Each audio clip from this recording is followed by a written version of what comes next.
Halo Bapak Ibu Fasil, guru penggerak tubuh Bapak Cerdas. Dalam materi kali ini kita akan belajar mengenai pemetaan kebutuhan kelompok. Bagaimana sih kita dapat menentukan program sesuai dengan masalah yang ada? Apakah selama ini kita sudah mengetahui masalah-masalah yang ada? Atau malah sebaliknya, apakah selama ini kita membuat program hanya asal-asalan? Nah, tujuan kita belajar dalam materi ini adalah harapannya Bapak Ibu Fasil mampu mengaplikasikan materi-materi ini supaya nantinya ketika membuat program dapat memetakan kebutuhannya itu apa gitu, yang dibutuhkan oleh kelompok itu apa berdasarkan dari masalah yang ada. Oleh karena itu, let's go, kita akan belajar satu persatu. Sebelum membuat program, idealnya kita mengetahui kebutuhannya apa. Apakah sesuai dengan masalah yang ada? Coba kita menjadi refleksi kita gitu ya, pertanyaan ini. Membuat program itu idealnya kita mengetahui kebutuhannya apa gitu kan.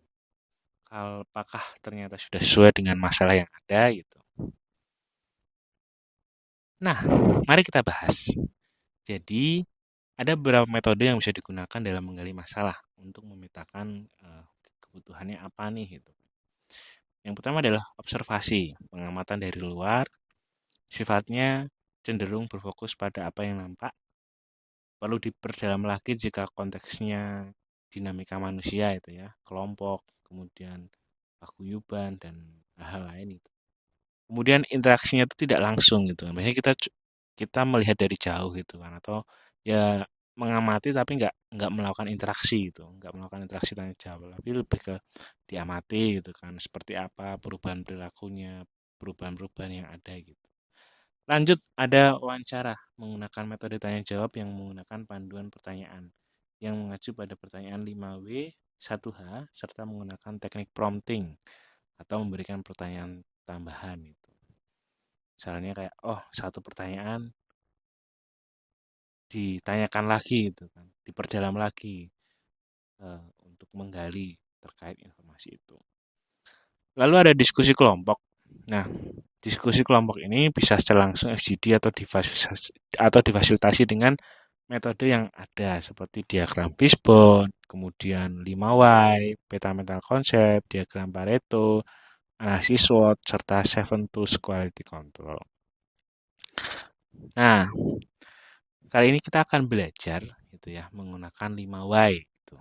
Kenapa menggunakan 5Y gitu? Nah, salah satu cara yang cukup mudah untuk kita bisa belajar gitu ya.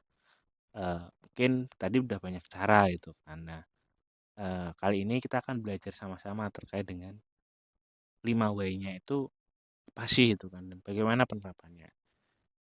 Singkatnya itu ya,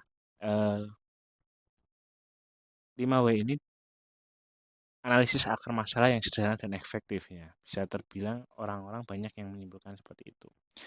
Waktu itu dikembangkan oleh Sakichi Toyoda dalam manufaktur Toyota bisnisnya gitu. Nah, tetapi 5W ini bukan cuma untuk dunia bisnis ya, tapi juga untuk seluruh uh, irisan-irisan baik itu dalam kelompok pendidikan itu bisa kita gunakan metodenya 5W ini, toolsnya 5W ini untuk menggali lebih dalam seperti itu. Untuk menjawab masalah utamanya itu apa. Nah, konsep dasarnya apa? Konsep dasarnya pertanyaan, mengapa, ngopo gitu ya. Secara berulang-ulang, biasanya bisa 5 kali atau lebih dari 5 kali tergantung kedalaman sebuah masalah tersebut gitu. Nah, di sini juga ada masalah tujuan kebutuhan program. Nah, di sini lebih kepada kita harus tahu nih gitu kan, apa yang menjadi kebutuhan, kenapa kok harus ada masalahnya dulu, harus ada tujuannya dulu, harus ada kebutuhannya dulu, harus nggak bisa langsung program dulu, kenapa itu. Nah, di sini kita akan belajar bahwa dari masalah nanti ke ada tujuannya mau ngapain itu ya. Terus tujuannya itu kira-kira butuh apa nih itu kan untuk mewujudkannya itu. Nah, terus nanti baru dikemas dalam programnya mau seperti apa untuk menyelesaikan masalah itu. Contoh, masalahnya anggota dalam kelompok merasa jenuh atas ketidakjelasan yang diterapkan oleh pengurus. Tujuannya ingin mengembalikan suasana yang harmonis. Kebutuhannya butuh dana dan logistik, pemateri. Programnya apa? Outbound keakraban kelompok dengan mengundang trainer khusus pengembangan tim. Nah, jadi bagaimana? Kalau dari contoh ini, apakah program itu sudah menjawab dari masalahnya? Nah, silakan coba diresapi lagi. Apakah menurut Bapak Ibu udah masuk belum ya hal itu? Nah, kita akan lanjut lagi terkait dengan contoh studi kasus gitu. Di sini ada studi kasus. Bambang adalah fasilitator kelompok guru di Kabupaten Nias Utara. Kelompok tersebut bernama Merah Morona. Jabatan fasilitator merupakan jabatan yang baru bagi Bambang. Ia baru 3 bulan bertugas menjadi fasilitator di kelompoknya dan sama sekali belum pernah mendapatkan pelatihan. Di dalam kelompok, Bambang adalah guru paling muda. Ketika mengemban amanah menjadi fasil, itu merupakan hal yang menantang bagi Bambang, sebab ia sendiri belum pernah mempunyai pengalaman menjadi fasil. Selain itu, Bambang merasa takut, cemas, tidak percaya diri karena di dalam kelompok ia kesulitan dalam mengajak guru-guru yang lebih tua darinya untuk aktif berkegiatan di kelompok tersebut. Di sisi lain, sebagai fasilitator, Bambang harus menjalankan perannya dengan baik. Sebab jika tidak, maka dia terancam dipindah tugaskan di kelompok lain yang jaraknya jauh dari area rumahnya. Karakter orang-orang yang berbeda di dalam kelompok Bambang macam-macam, ya. Ada yang hanya suka kegiatan bermain, sukanya harus singkat gitu ya, acaranya singkat, ada yang sukanya berangkat telat, ada yang udah nggak aktif, dan masih banyak lagi. Namun sifat-sifat seperti ini baru terlihat akibat pergantian fasil. Jadi sebelumnya itu nggak terlihat gitu. Di tahun lalu, saat Pak Randy menjadi fasil, kondisi kelompok sangat harmonis. Semua anggota kelompok harmonis dan Randy sudah memiliki pengalaman 5 tahun menjadi fasil sampai akhirnya Bambang menggantikan. Nah, ini kita lihat tuh di kasusnya ini cukup menarik bahwa eh, pada waktu Randy itu jadi fasil itu tidak ditemukan masalah-masalah seperti yang dialami oleh Bambang ini. Nah, bagaimana Bambang mengatasi kekhawatirannya dalam menjadi fasil kelompok? Nah, kita akan bedah dari tadi metode yang sudah pelajari. Kita pelajari apa? 5W. Nah, 5W itu seperti apa ini? Kita akan bedah bersama-sama melalui studi kasus tadi. Pertanyaan pertama, mengapa Bambang merasa khawatir menjadi fasil? Wow, Bambang merasa khawatir menjadi fasil karena ia belum pernah memiliki pengalaman sebelumnya menjadi fasil. Oke. Mengapa ketika di zaman Randy menjadi fasil kelompok tetap harmonis dan tidak ada masalah? Sedangkan saat Bambang menjadi fasil muncul masalah-masalah baru.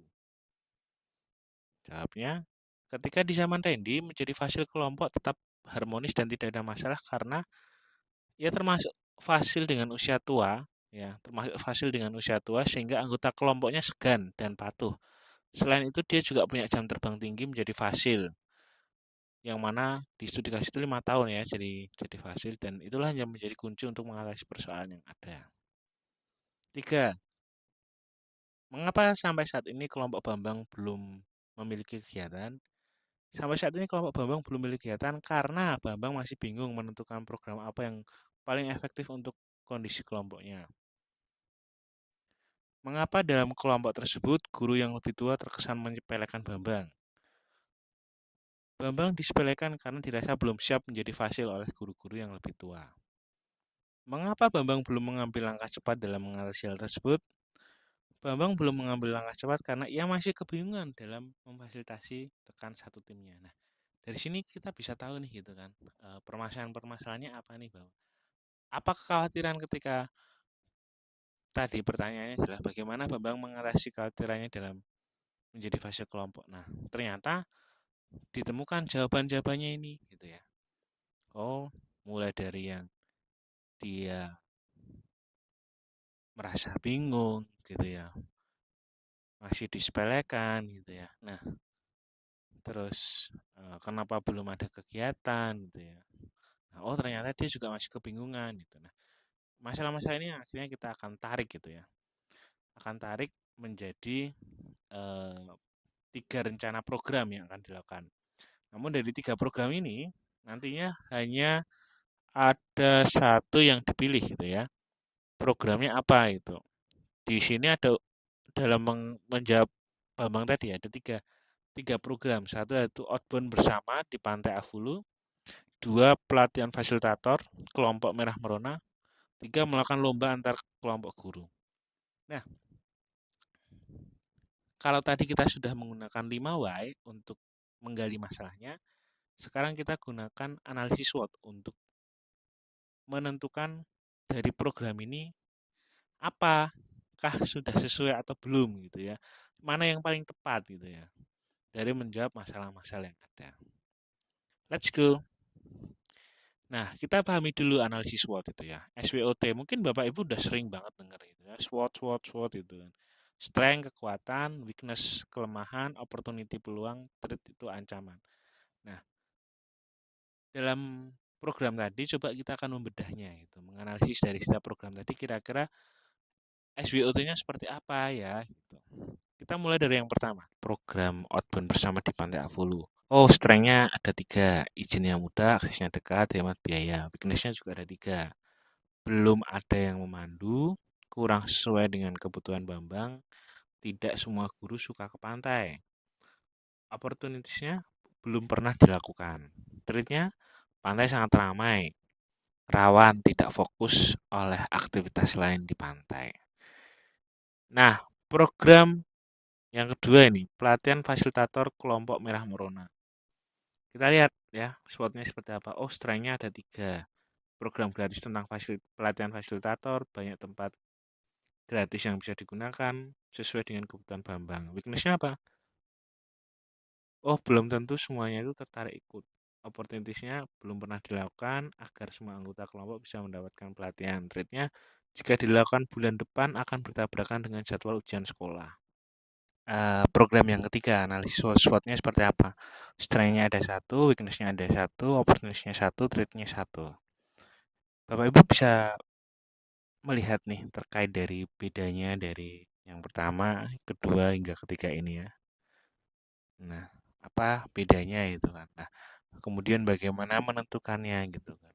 Nah, untuk memilih program mana yang tepat atau bisa dipertimbangkan untuk dilakukan, yaitu kita lihat dari strength dan opportunity-nya itu seperti apa gitu. Jadi rumusnya S plus O lebih besar daripada weakness plus strength. Jadi ketika di poin-poin tersebut itu ternyata satu program itu strength dan opportunities-nya itu lebih banyak, nah itulah yang uh, menjadi pertimbangan untuk dilakukan.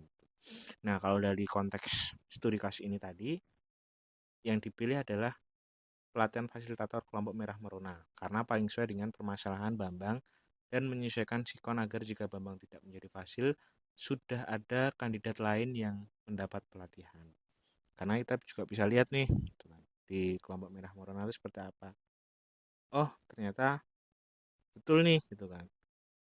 Strength-nya ada 3, opportunity-nya dulu ada 2 jadi 5 itu. Kalau weakness dan trade-nya satu-satu jadi lebih banyak. Nah, sekarang kita akan memahami manfaatnya apa gitu. Yang pertama, untuk 5 why ini, 5 why. Menggali akar masalah secara mendalam. Membantu fokus pada penyebab inti masalah, bukan hanya gejala luarnya. Kemudian kita juga bisa menyederhanakan proses analisis. Tidak memerlukan alur atau teknis kompleks, tapi bisa dilakukan siapa aja. Meningkatkan pemahaman tim, mendorong diskusi kelompok, dan kolaborasi untuk mengidentifikasi masalah yang lebih tepat. Nah, ini contohnya ketika misalnya kita tadi dalam grup gitu ya, 2-3 orang gitu. Atau mungkin dalam grupnya pun juga bisa buat mendorong gitu, misalnya kayak apa menurutmu, mengapa menurutmu seperti ini, mengapa menurut kamu seperti itu. Jadi kayak menjadi salah satu bahan untuk mendorong supaya diskusinya itu bisa cair dan bisa sesuai gitu. Nah, lalu juga ada mempercepat pengambilan keputusan dengan mengetahui akar masalah. Solusinya yang dapat dirancang lebih efektif seperti apa. Gitu. Mencegah terulangnya masalah yang sama karena akar masalahnya telah diatasi. Risiko masalah berulang dapat diminimalisir. Nah, kemudian yang tadi 5W sekarang analisis SWOT. Apa kesimpulannya? Pertama, pemetaan yang komprehensif. Dasar untuk strategis yang realistis itu seperti apa? Peningkatan kolaborasi dan konsensus. Responsif terhadap perubahan, mendorong inovasi dan perbaikan berkelanjutan. Analisis SWOT bukan sekedar daftar kata, tetapi juga proses refleksi strategis. Hasil SWOT harus diikuti dengan aksi nyata, misalnya kebijakan atau inisiatif atau perubahan proses. Karena tanpa eksekusi SWOT hanya akan menjadi dokumentasi kosong. Nah, jadi harapannya ketika Bapak Ibu tadi sudah belajar 5W tadi dan analisis SWOT, strength, weakness, opportunity, and threat gitu ya, dalam menentukan rancangan program ataupun menggali sebuah masalah itu Bapak Ibu sudah paham gitu bahwa oh kenapa aku harus melakukannya ya, kenapa aku harus memilih memilih pilihan satu daripada pilihan dua, misalnya ada beberapa pilihan. Nah itu kan harapannya menjadi bekal Bapak Ibu supaya kedepannya ketika menjadi fasil baik dalam mengatasi permasalahan kelompok ataupun merancang program kelompok itu benar-benar sesuai dengan kebutuhannya apa gitu. Nah, kan di sini kita belajar tentang pemetaan kebutuhan ya berdasarkan dari tools-tools yang ada atau metode-metode yang ada termasuk 5W dan analisis SWOT. Seperti itu. Jadi semoga kiranya materi ini bisa menjadi bahan untuk Bapak Ibu belajar. Kita sama-sama belajar untuk memahami bagaimana memetakan kebutuhan di dalam kelompok kita masing-masing. Cukup seperti itu Bapak Ibu, terima kasih banyak. Selamat memahami terkait dengan pemetaan kebutuhan kelompok. Bye-bye.